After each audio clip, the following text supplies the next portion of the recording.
নমস্কার, কেমন আছেন সবাই? নতুন একটা ভিডিওতে সকলকে স্বাগত। তো আজ আমরা গিয়েছিলাম জানুকে নিয়ে ডাক্তারের কাছে। কয়েকদিন ধরে জানু বলছে ওর নাকি খুবই পেটে ব্যথা করছে। সাথে একদমই কিছু খাচ্ছিল না। ওই কারণেই আজ ওকে নিয়ে একটু ডাক্তারের কাছে যেতে হয়েছিল। তো আমরা জানুকে নিয়ে গেছিলাম কল্যাণীর জেএনএম হসপিটাল। লাস্ট ৭-৮ মাস হচ্ছে আমরা কিন্তু জানুর কোনো অসুবিধা হলে এখন আমরা ওকে ওখানেই দেখাই। আগে কিন্তু আমরা জানুকে প্রচুর পার্সোনাল ডাক্তার দেখিয়েছি, কিন্তু জানো তো আমি একটা বিষয় লক্ষ্য করে দেখলাম যে আগে জানু মাসের মধ্যে ২-৩ বার অসুস্থ হয়েই যেত কোনো না কোনোভাবে। সুতরাং ওকে নিয়ে সেই ডাক্তারের কাছে ছুটতে হতো, আর ডাক্তাররা দিত এক গাদা করে ওষুধ, যেগুলো খেয়ে সাময়িকভাবে ও সুস্থ হয়ে উঠলেও আবার কিন্তু পরক্ষণেই সেই একই অসুবিধা ও দেখা দিত।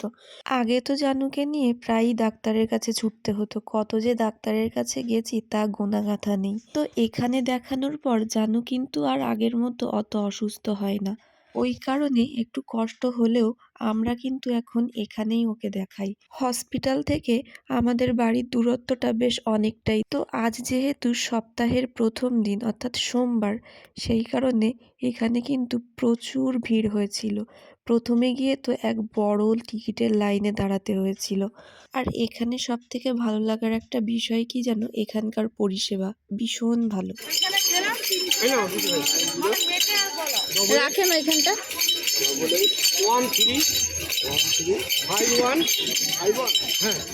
তো এদিকে জানুকে ডাক্তার দেখাতে দেখাতে অনেকটাই বেলা গেছিল, ওই কারণে খিদেও পেয়ে গেছিল। তো পাশেই এক হোটেলে আমরা দুপুরের খাওয়াটা কিন্তু সেরে নিয়েছিলাম। তো ওখানে কিন্তু অনেক রকম থালি ছিল, কিন্তু আমি তো আবার বিরিয়ানি লাভার, ওই কারণে ওসব থালি টালি বাদ দিয়ে বিরিয়ানি খেতে বসে পড়েছিলাম।